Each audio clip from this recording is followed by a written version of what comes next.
রমজান চলে যাচ্ছে, কিন্তু এই রমজানে রোজা রাখতে গিয়ে আমাদের শরীরে প্রচণ্ড ক্লান্তি চলে আসে।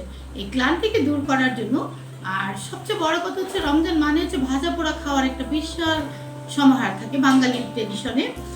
ছোলা মুড়ি পেঁয়াজ না হলেই চলে না।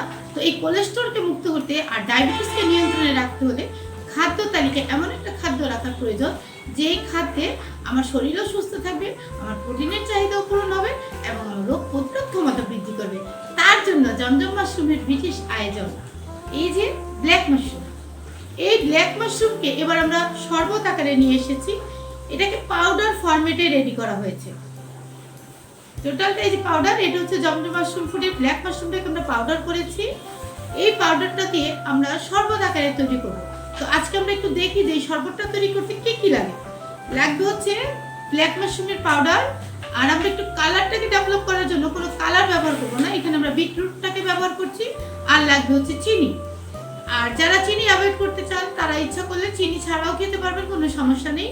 তো আমরা আমাদের পছন্দ মতো আগে আমরা কি করব, চিনিটাকে নিয়ে নেব।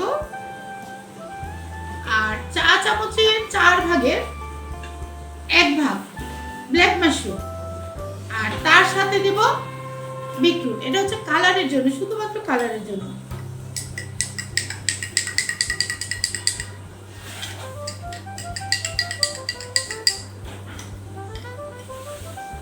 জটফট হয়ে গেল কিন্তু আমাদের ব্ল্যাক মাশরুমের শরবত হয়ে গেল।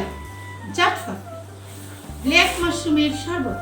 আপনি ইচ্ছে করলে এটার সাথে লেবুও ব্যবহার করতে পারেন, সাজানোর জন্য একটু আপনি পুদিনা পাতা দিতে পারেন, আপনার পছন্দ মতো। খুবই ইজি প্রসেস, ঘরেই আপনি তৈরি করতে পারেন। এটার জন্য আলাদা কোনো রকম মেডিসিন ইউজ করতে হবে না, কোনো কিছু করতে হবে না।